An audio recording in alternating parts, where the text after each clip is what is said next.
Hare Krishna. Thank you so much. आप सभी का बहुत बहुत धन्यवाद बहुत ही सुंदर प्रश्न पूछने के लिए।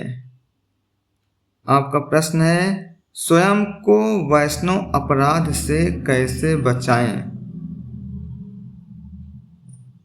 जब हमारे मन में ये जिज्ञासा आ जाए, ये क्वेश्चन उठ जाए कि मुझे वैष्णव अपराध से बचना है, कहने का तात्पर्य हमने पहला स्टेप क्रॉस कर लिया। क्योंकि कई बार देखा जाता है कि भक्त इतने असावधान हो जाते हैं कि वैष्णव अपराध के बारे में सोचते ही नहीं। वो भूल ही जाते हैं कि वैष्णव अपराध क्या है। जब मुझे याद रहेगा वैष्णव अपराध हमारे लिए खतरा है, तो निश्चित रूप से हम उससे सावधान होने का प्रयास करेंगे। तो सबसे पहले हमें यह समझना है कि जैसे हम सब्जी काटते हैं चाकू से, तो आंख बंद करके नहीं काटते, सावधानी से काटते हैं। तवा पर जब रोटी सेकते हैं तो भी हम रोटी को आंखें खोलकर सावधानी से निकालते हैं, नहीं तो हम जल जाएंगे।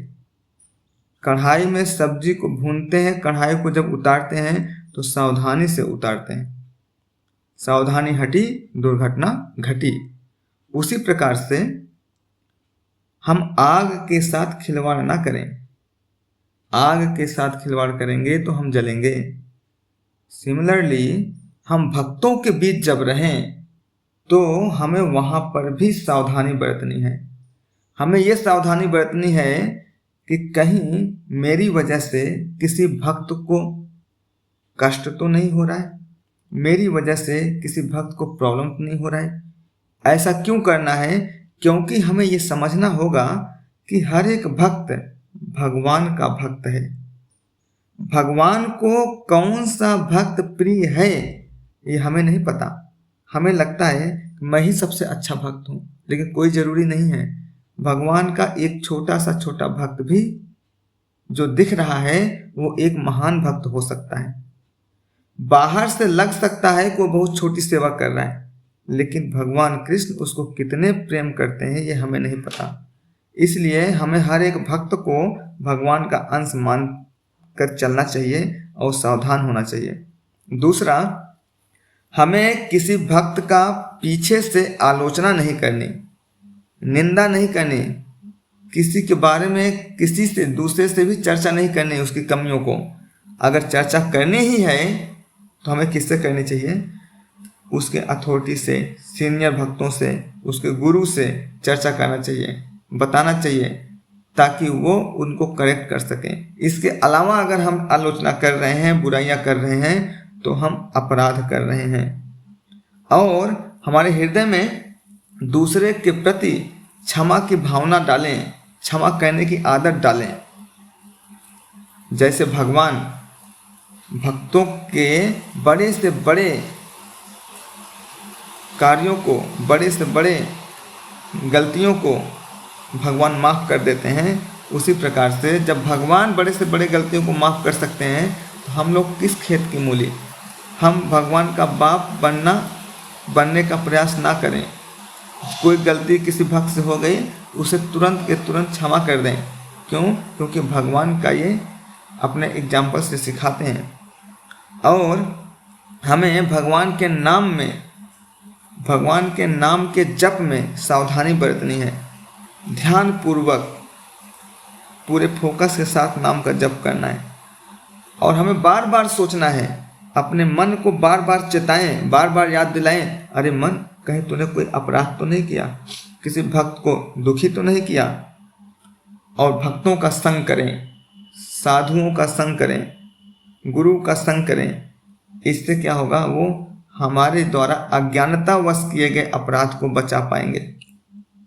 इस प्रकार से अगर हम सब सावधान रहेंगे तो जाकर वैष्णव अपराध से बच पाएंगे।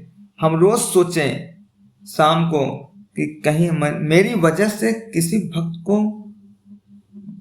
कोई कष्ट तो नहीं हुआ, मेरी वजह से, मेरे व्यवहार से, मेरे कारण क्या कोई भक्त दुखी है?